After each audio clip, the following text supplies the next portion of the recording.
Good morning friends. देखिए friends, आज की क्लास कुछ टेक्निकल रीजन से हम लोग ऑनलाइन नहीं ले पाए, पर कोई बात नहीं, मैं आपको ये रिकॉर्डिंग भेज रहा हूं, तो आप इस रिकॉर्डिंग को जरूर ध्यान से देखिएगा, क्योंकि आज की क्लास में हम लोग न्यूमेरिकल्स करने वाले हैं। जैसे कि हमने लास्ट क्लास में कहा था कि आज हम न्यूमेरिकल सेशन चलाएंगे। देखिए, आप स्क्रीन पे देख सकते हैं कि हमारा न्यूमेरिकल है, जिसमें पहला क्वेश्चन लिखा हुआ है कि mister Ramesh got a job in USA and went to USA on 4 October 2021. He had never went outside India before 4th October 2021. Find out the residential status of Mr. Ramesh. मतलब क्वेश्चन में साफ लिखा हुआ है कि मिस्टर रमेश को जॉब लगी है यूएसए, और वो अपनी जॉब के लिए इंडिया छोड़ के जा रहा है 4 अक्टूबर 2021 में। और ये भी लिखा है कि इसके पहले 4 अक्टूबर के पहले वो कभी इंडिया के बाहर गया ही नहीं। अब ऐसे व्यक्ति का रेसिडेंशियल स्टेटस ढूंढना है। अब इसका रेसिडेंशियल ढूंढने के लिए मैं आपकी मदद करता हूं कि कैसे इन क्वेश्चंस को सॉल्व करेंगे। तो देखिए, क्वेश्चन को सॉल्व करने के लिए कुछ चीजें बहुत जरूरी है जो आपको ध्यान रखनी है। वो ये कि सबसे पहले हम स्टेप बाय स्टेप चलें। तो सबसे पहले हम लोग चलेंगे स्टेप नंबर 1 में। अब स्टेप नंबर 1 में हमें क्या करना होगा, हम सबसे पहले ये लिखेंगे कि ये क्वेश्चन बेसिकली मिस्टर रमेश के लिए पूछा गया है। तो यहाँ पे जो पर्सन है वो पर्सन इंडिविजुअल है, तो डेफिनेटली इंडिविजुअल है, तो हमारा जो सेक्शन लगेगा वो सेक्शन 6(1) लगेगा। ये बात तो कंफर्म हो गई। अब 6(1) लगने के बाद हमें ये देखना है कि जब ये इंडिविजुअल है तो डेफिनेटली इसकी कैटेगरी कौन सी होगी, क्योंकि हम जानते हैं कि इंडिविजुअल का रेसिडेंशियल स्टेटस निकालने के लिए 6(1) में जब हम जाते हैं तो हमें 3 कैटेगरी बताई जाती है, 1 2 3। अगर कोई बंदा कैटेगरी 1 में आ रहा है तो वहां ले लेंगे, कैटेगरी 2 में आएगा तो वहां ले लेंगे, और कैटेगरी 1 2 दोनों में नहीं आएगा तो बाय डिफॉल्ट वो कैटेगरी 3 में आ जाएगा। अब यहाँ पे हम देखें तो कैटेगरी कौन सी है, तो उसको देखने के लिए हमारी पहली कंडीशन यहाँ पे कि इंडिविजुअल जो है वो सिटीजन ऑफ इंडिया है।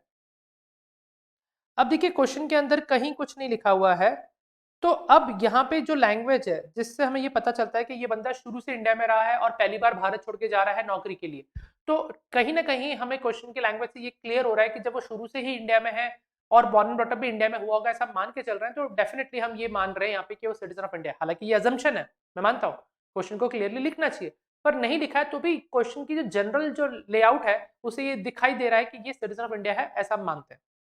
और दूसरी कंडीशन, ये इंडिया को छोड़ रहा है, ये leave India for for what, for employment, ये नौकरी के लिए भारत को छोड़ के जा रहा है।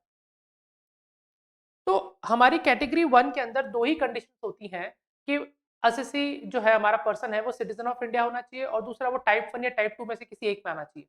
और टाइप 1 में कहता है कि वो व्यक्ति जो भारत छोड़ के जा रहा है नौकरी व्यापार पेशे के लिए, और वो परमानेंटली जा रहा है बेसिकली, और वो प्रीवियस ईयर में जा रहा है, तो ऐसे व्यक्ति को हम कैटेगरी 1 में डालते हैं। तो यहाँ पे ये प्रीवियस में भारत को छोड़ के जा रहा है, तो हम डेफिनेटली यहाँ पे उसको कैटेगरी 1 में डालेंगे, कैटेगरी नंबर 1। अब ये भी पता चल गया, चलो ये तो कैटेगरी नंबर 1 में आ गया। अब हम लोग चलेंगे हमारे स्टेप नंबर 2 की तरफ। अब देखिए हमारा स्टेप 2 क्या कहता है।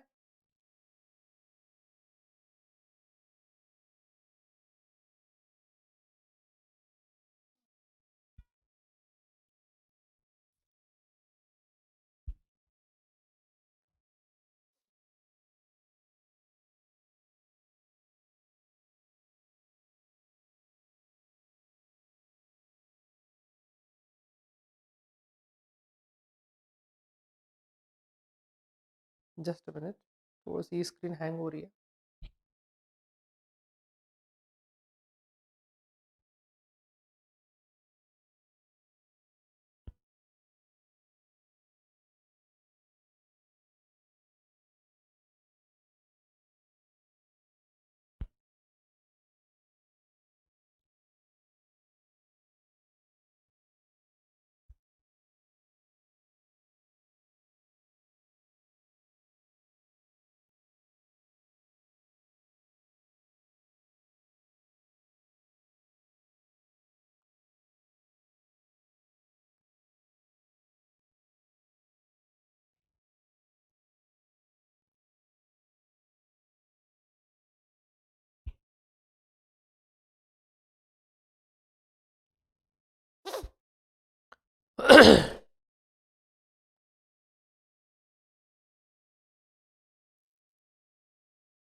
अब देखिए स्टेप नंबर 2 पे हम चलते हैं। स्टेप 2 क्या कहता है अब स्टेप 2 कहता है कि बेसिक कंडीशन। आप जानते हैं कि हमारा स्टेप 2 जो 6.1 के अंदर स्टेप 2 है वो बेसिक कंडीशन के बारे में कहता है, और चूंकि हमें पता है कि हमारा ये जो पर्सन है वो कैटेगरी नंबर 1 में आ रहा है,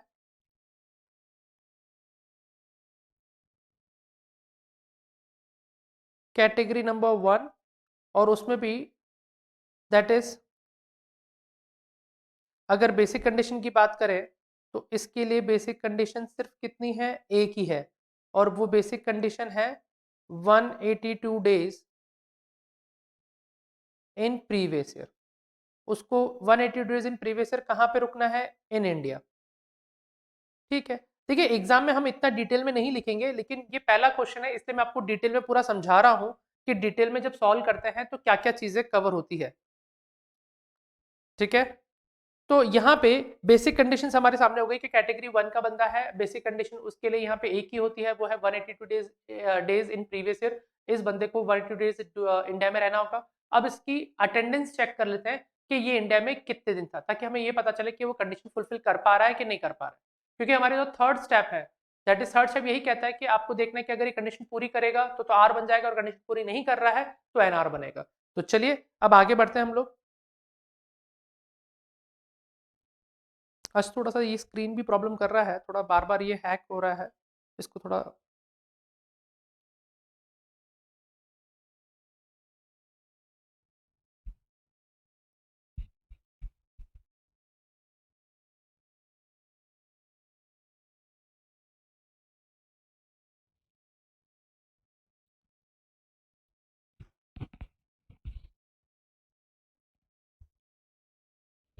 अब आते हैं स्टेप नंबर 3 की तरफ। अब देखिए स्टेप 3 क्या कहता है वो भी देख लेते हैं।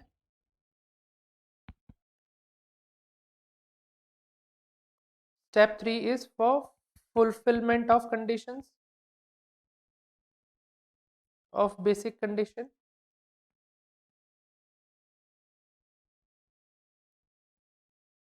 अब ये फुलफिलमेंट ऑफ बेसिक कंडीशन, तो अब यहाँ पे अगर हम देखें तो रमेश का अटेंडेंस अगर हम चेक करें तो यहाँ पे बेसिक कंडीशन की बात करें तो बेसिक कंडीशन 180 डेज होनी चाहिए। तो ये 1 अप्रैल 21 में भारत छोड़ के गया था ना, तो अब यहाँ पे प्रीवियस ईयर कौन सा हो गया, 21-22। तो 1 अप्रैल 2021 से लेके अब ये 4 तारीख को भारत छोड़ के जा रहा है, 4 अक्टूबर को, और यहाँ पे कोई टाइमिंग स्पेसिफिकेशन नहीं दे रखी है, तो हमें 4 तारीख डेट ऑफ डिपार्चर को हमें कंसिडर करना चाहिए। तो यहाँ पे हम 4 अक्टूबर 2021 को भी काउंट करेंगे। तो देखिए अप्रैल से लेके अक्टूबर तक हमें पीरियड काउंट करना है, और जब हम ये पीरियड काउंट करते हैं तो डेफिनेटली हमारे देखो अप्रैल में 30 डेज, मई में 31 डेज, और जून में वापस 30 days,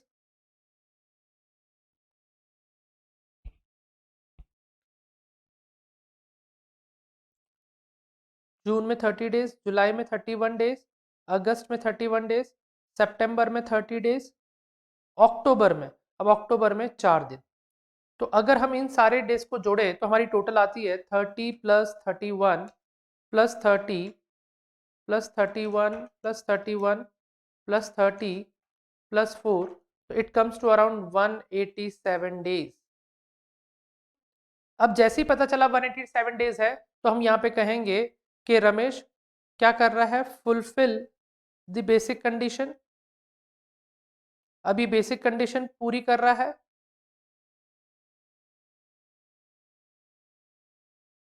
fulfil the basic condition. तो अब ये कौन हो गया, ये रेसिडेंट हो गया, ही इज रेसिडेंट नाउ। तो यहाँ पे इंपॉर्टेंट चीज सबसे पहले क्या थी कि ये इंडिविजुअल सिटीजन ऑफ इंडिया है, ये एम्प्लॉयमेंट के लिए भारत छोड़ के जा रहा है, ये कैटेगरी 1 में आ गया। कैटेगरी 1 की basic condition 182 days in previous year in India होनी चाहिए, और ये 180 डेज प्रीवियस ईयर में रह पा रहा है कि नहीं पा रहा है वो चेक करने के लिए हम स्टेप नंबर 3 में गए, तो पता चला रमेश 1 अप्रैल 2021 से 4 अक्टूबर 2021 तक भारत में था, और ये ड्यूरेशन सब मिला के कंप्लीट हो रही है, दैट इज 187 डेज। तो 182 डेज की कंडीशन पूरी हो गई, तो अब ये बन गया रेसिडेंट। और जैसे ही पता चला कि ये रेसिडेंट बना है तो अब हम क्या करेंगे, हम 6-6 में जाएंगे। अब देखिए जब हम 6-6 में जाएंगे तो 6-6 में हम लोग क्या देखेंगे, हम 6-6 में ये देखने की कोशिश करेंगे कि वो बंदा जो है वो OR है क्या NOR है। तो अब यहाँ पे हम लिखेंगे that is now check section number 6 subsection 6। अब ये हमें चेक करना है और यहाँ पे जब 6 सबसेक्शन 6 चेक करते हैं तो हमें ये देखना होगा क्या बंदा OR है क्या NOR है। तो यहाँ पे भी स्टेप नंबर 1 अगर हम देखें, देखिए मैं आपको वापस रिकॉल करा दूं, 6 में क्या लिखा गया था कि जो बंदा रेसिडेंट बनता है 6(1) के अंदर या 6(1)(a) के अंदर या फिर 6 सबसेक्शन 2 में HUF रेसिडेंट बनता है, तो ये तीनों बंदे कहाँ आएंगे 6(6) में आएंगे। और जब वो 6(6) में आते हैं तो 6(6) में उनको साफ तौर पे कहा गया, क्या कहा गया 6(6) में कि देखिए जो बंदा 6(1)(a) में रेसिडेंट बनता है उसको बाय डिफॉल्ट NOR बोल दो। जो बंदा 6(1)(a) के अंदर रेसिडेंट बनता है उसको बाय डिफॉल्ट NOR बोल दो। लेकिन जो बंदा 6(1) में रेसिडेंट बन रहा है या जो HUF 6(2) में रेसिडेंट बन रहा है उनको यहाँ पे एडिशनल कंडीशन चेक करनी पड़ेगी। तो यहाँ पे अब एडिशनल कंडीशन चेक करनी है और ये एडिशनल कंडीशन चेक करनी है रमेश को। और एडिशनल कंडीशन कितनी है, एडिशनल कंडीशन 2 है। मैं अब यहाँ पे शॉर्ट में लिख रहा हूँ 2/10 और दूसरी है 730/7। अब 2/10 का मतलब हमने क्या पढ़ा था, 2/10 का मतलब हमने ये पढ़ा था कि भाई प्रीवियस ईयर के पहले के 10 सालों में, प्रीवियस ईयर के पहले के 10 सालों में आपको 2 साल रेसिडेंट रहना है और प्रीवियस ईयर के पहले के 7 सालों में आपको 730 दिन इंडिया में रहना है। अब चूंकि इस क्वेश्चन के अंदर हमें प्रीवियस ईयर के पहले के डेज की डिटेल नहीं दे रखी है, लेकिन एक लाइन लिखी थी और वो ये लिखी थी कि वो 4 अक्टूबर 2021 के पहले कभी भारत से बाहर गया ही नहीं है। तो डेफिनेटली 21-22 जो हमारा प्रीवियस ईयर है, तो प्रीवियस ईयर के पहले के डेज अगर मैं देखूं तो देखिए प्रीवियस ईयर हमारा 21-22 और इसके पहले इसका जो प्रीसीडिंग है, अब इसके प्रीसीडिंग 10 साल की अगर मैं बात करूं तो मैं अब मुझे उल्टा चलना होगा। तो अब उल्टा मैं कहां से चलूंगा, डेफिनेटली मैं चलूंगा दैट इज 20-21 से। तो 20-21 से मुझे रिवर्स काउंटिंग करनी पड़ेगी और ये रिवर्स काउंटिंग डेफिनेटली मुझे जाना पड़ेगा, लगभग ये आ जाएगा दैट इज 20-21 हो जाएगा। फिर उसी तरह से 19-20, 18-19, 17-18, 16-17, 15-16, 14-15, 13-14 और 12-13 और 11-12। तो 11-12 से लेके 20-21 तक हमें काउंट करना होगा। तो 11-12 से लेके हमें लगभग 20-21, तो 11-12, 12-13, 13-14, 14-15, 15-16, 16-17, 17-18, 18-19, 19-20 और 20-21। ठीक है, तो ये 10 साल प्रीवियस ईयर के पहले के 10 साल हमें लेने होंगे। तो 11-12 से लेके 20-21 तक ये हमारे 10 साल हो रहे हैं। तो ये जो 10 साल है, इस 10 साल में हम क्या माने, क्या ये 10 साल में 2 साल रेसिडेंट रहा होगा? तो इन 10 साल में तो वो कभी इंडिया छोड़ के गया ही नहीं, तो मतलब हर साल वो 365 दिन भारत में रहा होगा। अब आप जस्ट इमेजिन कीजिए, जस्ट इमेजिन कीजिए कि जब इन सालों में उसका रेसिडेंट स्टेटस निकाला जा रहा होगा, अब वो चाहे कैटेगरी 1 में आ रहा होगा, कैटेगरी 2 में या कैटेगरी 3 में, पर इन तीनों कैटेगरी में एक बात बहुत कॉमन है कि आपको कम से कम 182 डेज इंडिया में रुकना है और ये तो पूरे साल भर भारत में रुका है। तो डेफिनेटली वो 10 में से 10 साल रेसिडेंट रहा है। तो 2/10 वाली कंडीशन तो डेफिनेटली यहाँ पे क्या हो रही है, फुलफिल हो रही है। तो मैं यहाँ पे सिर्फ इतना ही कहूंगा, यहाँ पे सिर्फ यही कहूंगा कि ये डेफिनेटली यहाँ पे रेसिडेंट है, तो 2/10 वाली कंडीशन फुलफिल हो रही है।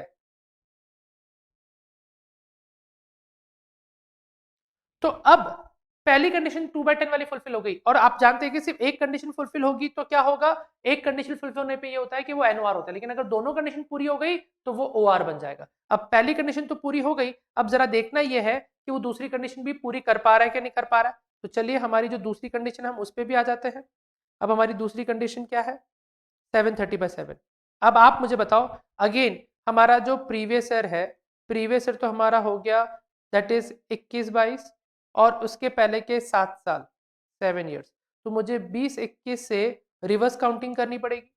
तो 20-21, उसके आगे 19-20, उसके आगे 18-19, फिर 17-18, ये 7 साल तो आप निकाल लोगे, चलो ठीक है। तो इन अगेन वाली बात की ये इंडिया छोड़ के कभी गया ही नहीं, तो डेफिनेटली 730/7 वाली कंडीशन भी क्या हो गई, फुलफिल हो रही है, क्योंकि वो 730 दिन इंडिया में डेफिनेटली रहा है। तो ये भी फुलफिल हो गई और ये भी फुलफिल हो गई, तो ये दोनों ही बेसिक कंडीशन पूरी कर रहा है, मतलब सॉरी दोनों ही एडिशनल कंडीशन पूरी कर रहा है। और जो बंदा दोनों ही एडिशनल कंडीशन पूरी करता है तो उस केस में आपको पता है अच्छे से कि यहाँ पे ये कंडीशन भी फुलफिल हो गई 2/10 और 730/7। तो अब मिस्टर रमेश को यहाँ पे हम डेफिनेटली क्या कहेंगे कि आप ओआर हो, आप एक ऑर्डिनरी रेसिडेंट हो। तो देखिए ये तो बहुत लॉन्ग वे में मैंने आपको बताया, जस्ट आपकी नॉलेज के लिए किया ताकि सारे पॉइंट्स आपके रिकॉल हो जाए, आपको समझ में आ जाए कि हम क्या पढ़ रहे थे। तो यहाँ पे रमेश फर्स्ट कैटेगरी में आया, फिर उसके बाद उसने सेकंड स्टेप में देखा कि उसकी बेसिक कंडीशन एक ही है 182 डेज की, वो भी उसने देखी और वो उसकी पूरी हो रही है। प्रीवियस में वो 187 डेज पूरे करने के बाद भारत छोड़ के गया, तो बेसिक कंडीशन पूरी हो गई तो वो रेसिडेंट बन गया। और जैसे ही पता चला कि वो रेसिडेंट बना है तो रेसिडेंट बना है 6-1 के अंदर, तो 6-1 वाला रेसिडेंट वाला इंडिविजुअल 6-6 में जाता है।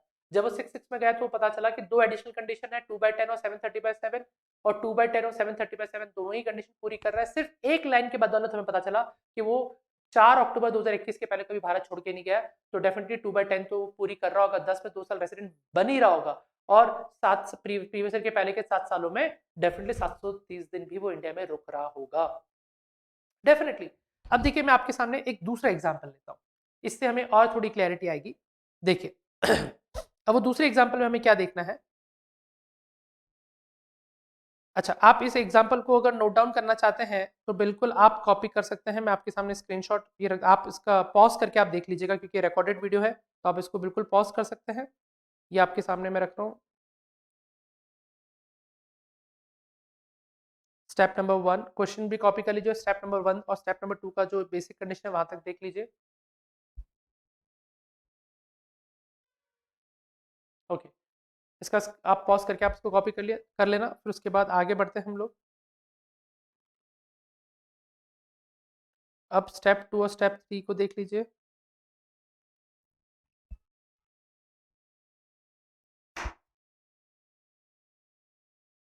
ओके, अब इसके बाद कि जब ये बेसिक कंडीशन पूरी होती है और वो रेसिडेंट बनता है तो अब उसको 6-6 में जाना होगा, वो भी देख लीजिए।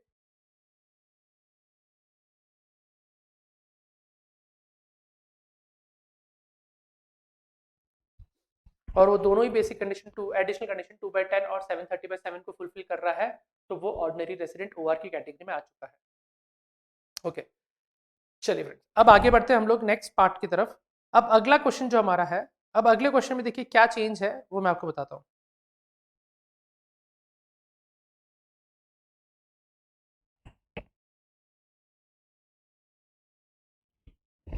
Question number 2। अब क्वेश्चन नंबर 2 में क्या कहता है जरा ध्यान से देखिएगा।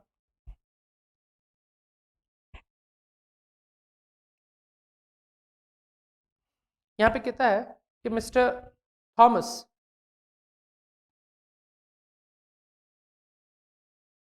Thomas citizen of Australia,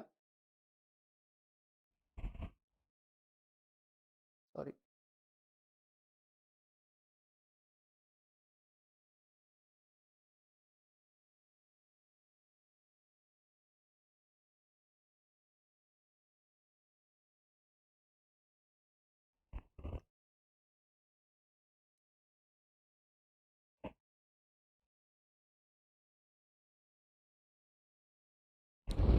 citizen of Australia. अब वो कहता है कि ये सिटीजन ऑफ ऑस्ट्रेलिया है और came to India on 10th July 2021 and went back to Australia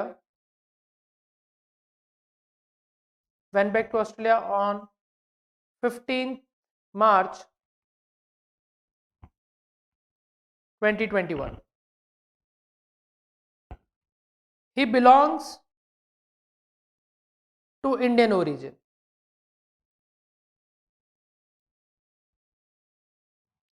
and visit to India occasionally.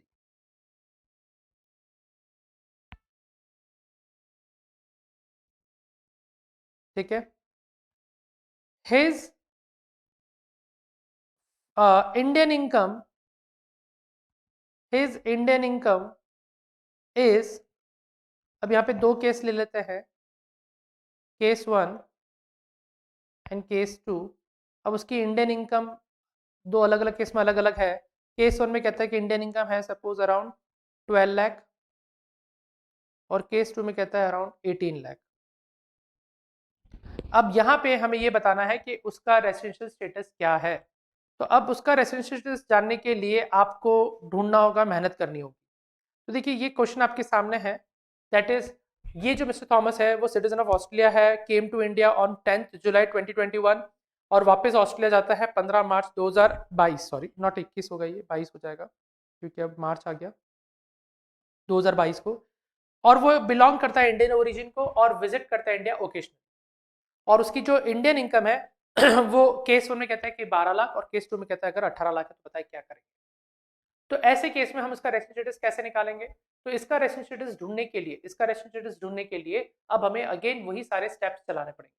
अब मैं यहाँ पे देखिए ब्रॉडली वापस क्वेश्चन सॉल्व नहीं कर रहा हूँ आपके लिए, मैं शॉर्ट शॉर्ट में सॉल्व करूंगा और आपको पूरा क्लियरली बता दूंगा कि अब इसको हमें ढूंढना है तो हम कैसे ढूंढेंगे। तो देखिए आपको क्या करना है, वही सेम प्रोसेस लगाना होगा। सबसे पहले हम चलेंगे स्टेप नंबर 1 की तरफ।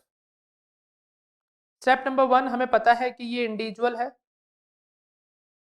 तो डेफिनेटली यहाँ पे जो रिलेवेंट सेक्शन आएगा वो 6(1) आ जाएगा। ये बात तो हमें श्योर हो गई, कोई दिक्कत ही नहीं है इसमें। अब हमें इसकी कैटेगरी ढूंढनी है। अब कैटेगरी ढूंढने में हमें ये देखना है कि कैटेगरी 1 में कौन आता है। कैटेगरी 1 के अंदर इंडिविजुअल अगर वो सिटीजन ऑफ इंडिया है तो आएगा, और दूसरी कंडीशन ये टाइप 1 या टाइप 2 में है। अब टाइप 1 टाइप 2 देखने की इसलिए जरूरत है क्योंकि जब वो पहली कंडीशन ही पूरी नहीं कर रहा है कि वो सिटीजन ऑफ इंडिया हो, तो कैटेगरी 1 में तो आने का सवाल ही नहीं उठता। कैटेगरी 2 में क्या लिखा गया है कि एक ऐसा इंडिविजुअल जो सिटीजन ऑफ इंडिया हो या वो इंडियन ओरिजिन को बिलोंग करे। तो यहाँ पे सिटीजन ऑफ इंडिया तो नहीं पर इंडियन ओरिजिन को बिलोंग कर रहा है, तो चलो अच्छी बात है। अब आगे सेकंड शर्त वो क्या कहता है, सेकंड शर्त वो कहता है कि ये इंडिविजुअल फॉरेन कंट्री में रहता है, resides outside India and visit to India occasionally. तो यहाँ पे दिख रहा है कि ये बंदा इंडियन ओरिजिन को बिलोंग कर रहा है, ये विदेश में रहता है और विजिट करता है इंडिया ओकेशनली। क्योंकि जब लिखा गया कि विजिट टू इंडिया ओकेशनली, इसका मतलब साफ हो गया कि वो बाहर रहता होगा तभी तो इंडिया में विजिट कर रहा है। यहीं का बंदा यहाँ विजिट कैसे कर सकता है? तो ये बात भी सेकंड कंडीशन भी अप्लाइड होगी। तो सेकंड कंडीशन भी हो गई, और थर्ड कंडीशन तो न्यूट्रल है, वो कहता है कि आपकी इंडियन इनकम या तो 15 लाख से ज्यादा होगी या 15 लाख से कम होगी। और वो इसलिए लिखवाई थी हमने ताकि हमें डेज के बारे में पता चले। तो देखा जाए तो सारी शर्तें पूरी हो रही है, तो ये कैटेगरी 2 के अंदर फॉल करता है। कैटेगरी 2 में हमें ये बात तो क्लियर हो गई। अब स्टेप 2 जो है, स्टेप 2 हमें कहता है बेसिक कंडीशन के बारे में। अब कैटेगरी 2 में बेसिक कंडीशन कितनी है? सिर्फ एक है, और वो क्या है? वो ये कहता है कि बेसिक कंडीशन अगर केस 1 वाली है, केस 1 वाली कौन सी, मतलब जिनकी टोटल इनकम 15 लाख, सॉरी जिनकी इंडियन इनकम 15 लाख से एक्सीड नहीं करती, तो वहां पे क्या हो जाएगा? तो वहां पे उसको हम लोग केस बनवाएंगे और वहां पे डेज आते हैं 182 डेज, उसको इंडिया में रुकना होगा। और अगर जिनकी टोटल इनकम 15 लाख, सॉरी जिनकी इंडियन इनकम 15 लाख से ज्यादा है, तो उनके लिए डेज जो है वो 120 डेज ही है। तो यहाँ पे बेसिक कंडीशन में अगेन हम लोग यहाँ पे दो केस बना देते हैं। अगर केस 1 में आ रहा है कि केस 2 में आ रहा है, अगर केस 1 में आ रहा है तो 182 डेज इन प्रीवियस ईयर की कंडीशन हो जाएगी, और केस 2 में आ रहा है तो 120 डेज इन प्रीवियस ईयर वाली कंडीशन हो जाएगी। और हमारे पास क्वेश्चन भी दोनों केसेस के सॉल्व करने हैं कि 12 लाख की इंडियन इनकम है तो क्या करना है, और अगर 18 लाख की इनकम है तो क्या करना है। तो इस बेसिस पे हमारे साथ ये चीज क्लियर हो गई कि अब हमें क्या करना चाहिए। तो चलिए अब आगे बढ़ते हैं नेक्स्ट पार्ट की तरफ कि भाई अब आगे थर्ड स्टेप में कंडीशन देखते हैं पूरी हो रही है कि नहीं हो रही है। हम्म, अब देखिए, अब इसमें स्टेप नंबर 3 पे आते हैं हम लोग।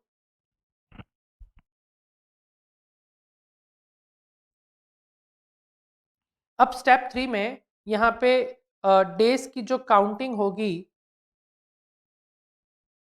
वो हम काउंटिंग कैसे करेंगे जरा ध्यान से देखिएगा। अब यहाँ पे हमें कहा गया था कि वो 10 जुलाई को 2021 को भारत आता है और वापस फिर 15 मार्च 2022 को जाता है। तो मतलब वो टेक्निकली देखा जाए तो 10 जुलाई के दिन भारत आया, 10 जुलाई से वो इंडिया में है, और 15 मार्च को वो जा रहा है, तो 15 मार्च तक वो इंडिया में है।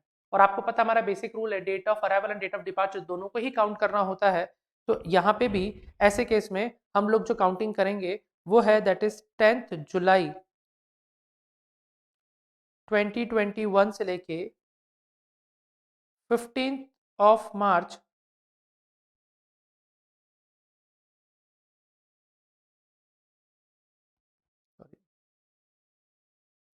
15th ऑफ मार्च 15th मार्च 2022 तक काउंट करेंगे, तो ये हमारा ड्यूरेशन होगा काउंट करने का। तो अब देखिए, आप खुद सोचिए 10 जुलाई को वो भारत में आया, अब जुलाई में कितने दिन होते हैं? जुलाई में 31 डेज होते हैं। अब 1 जुलाई से 9 जुलाई वो भारत में नहीं था, तो ये 9 दिन अगर निकाल दे, 31 दिन में से 9 दिन अगर हम निकाल देते हैं, क्योंकि 1 से 9 तारीख को भारत में नहीं था, 10 तारीख को भारत में आया, तो अब 10 तारीख से लेके 31 मार्च सॉरी 31 जुलाई गिन लो। ठीक है, ये तरीका। या फिर इसमें क्या कर सकते हैं, जुलाई के 31 डेज है तो 9 दिन निकाल लो, क्योंकि 9 दिन भारत में नहीं था, तो बाकी के दिन भारत में था। तो जुलाई के कितने दिन आएंगे? 22। अगस्त के कितने दिन आएंगे? 31। सितंबर के कितने आएंगे? 30। अक्टूबर सॉरी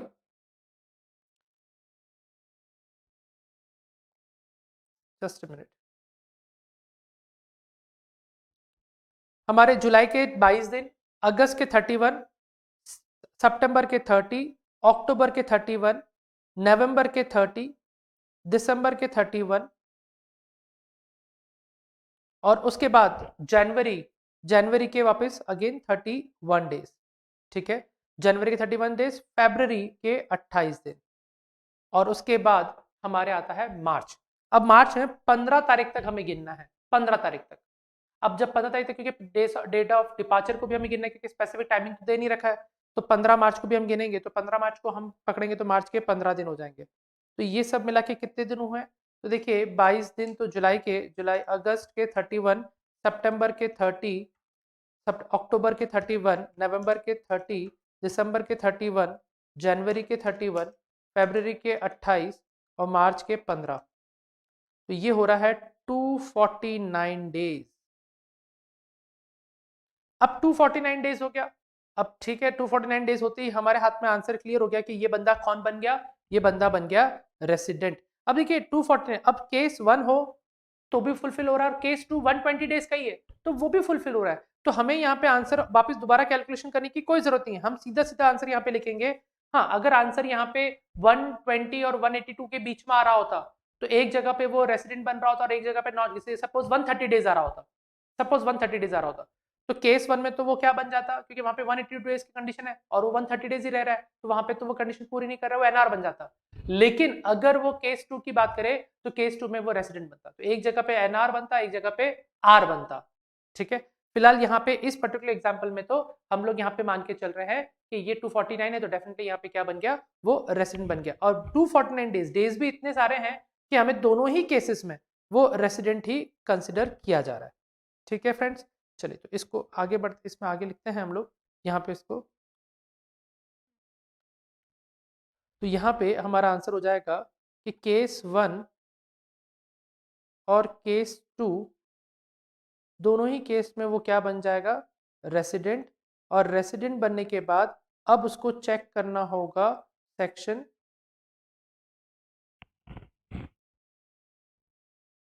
इसको चेक करना है सेक्शन 66। अब सेक्शन 66 चेक करेगा और सेक्शन 66 में एडिशनल कंडीशन देखनी है, और एडिशनल कंडीशन अगेन दो है, 2/10 की, और दूसरा है 730/7। अब देखो, चूंकि क्वेश्चन के अंदर हमें कहीं कुछ नहीं बता रखा है कि प्रीवियस ईयर के पहले के 10 साल में उसका रेसिडेंट स्टेटस क्या था, और प्रीवियस ईयर के पहले के 7 सालों में कितने दिन इंडिया में अटेंडेंस रही थी, तो हम यहाँ पे एक सिंपल नोट लिखेंगे कि नो इन्फॉर्मेशन, तो it means he was not present, he was not resident in India in last 10 years में, 2 साल वो रेसिडेंट नहीं था, और प्रीवियस ईयर के पहले के 7 सालों में 700 दिन वो भारत में नहीं था। तो हम यहाँ पे ये नोट आप अपने लेवल पे लिख लेना, तो यहाँ पे हम डायरेक्टली नो इन्फॉर्मेशन, हमें इंफॉर्मेशन नहीं है, तो हम यही मानेंगे no condition is been fulfil, हम यही कहेंगे कि कोई कंडीशन फुलफिल नहीं हुई है यहाँ पे, और कोई भी कंडीशन फुलफिल नहीं हुई है, तो डेफिनेटली यहाँ पे हम सीधा सीधा आंसर दे देंगे कि भैया no information means no additional condition is fulfilled, hence यहाँ पे वो क्या हो जाएगा? NOR। तो ये हमारा फाइनल आंसर हुआ कि अब वो यहाँ पे NOR बन चुका है। तो आई होप आपको ये चीज़ समझ में आ गई, इसमें ऐसा कोई दिक्कत नहीं होगी। तो ये था हमारा एक और क्वेश्चन जो थोड़ा सा हमने सेकंड कैटेगरी के ऊपर लिया। अब इसमें क्वेश्चन के लेवल्स चेंज हो सकते हैं, जैसे डेज चेंज हो जाएंगे, तो और डेज ऐसे बना दिया जाएंगे जिसमें केस 1 के अंदर वो रेसिडेंट और केस 2 के अंदर वो क्या बन रहा है, नॉन रेसिडेंट बन रहा है। ठीक है फ्रेंड्स, चलिए आई होप आपको ये बात भी समझ में आ गई होगी। तो अब आप इसको भी लिखना चाहें तो आप इसको लिख सकते हैं इस क्वेश्चन को।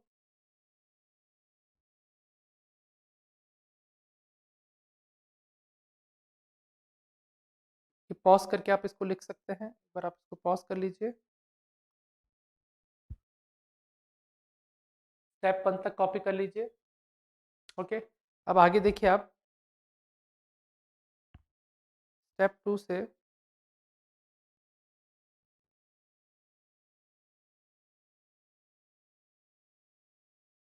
अब आप इसका भी स्क्रीनशॉट ले लीजिए। स्टेप 2 और स्टेप 3, और स्टेप 3 में जब रेसिडेंट बन जाता है तो उसके बाद उसको सेक्शन 6 में जाना होता है। इसको भी हाईलाइट कर लेते हैं कि सेक्शन यहाँ पे फाइनल आंसर क्या आ गया था कि अब वो रेसिडेंट बन चुका है, केस 1 के हिसाब से भी और केस 2 के हिसाब से। और मैंने लिखा नहीं यहाँ पे, पर मैंने आपको समझा दिया कि केस 1 और केस 2 में कैसे रेसिडेंट बना, क्योंकि केस 1 में कंडीशन है 182 डेज की और केस 2 में कंडीशन है दैट इज 120 डेज की। तो दोनों ही केसेस में यहाँ पे 182 डेज की शर्त है और यहाँ पे 120 डेज की शर्त है, और वो ऑलरेडी इंडिया में रह रहा है 249 डेज, तो बात ही खत्म हो गई। अब जब 6 में देखेंगे तो 6 में दो ही एडिशनल कंडीशन और वो दोनों ही पूरी हो रही है, इसलिए दिक्कत नहीं है। क्यों पूरी हो रही, क्योंकि हमारे पास कोई इन्फॉर्मेशन नहीं है। तो चलिए इसको भी एक बार आप कॉपी कर सकते हैं यहाँ पे।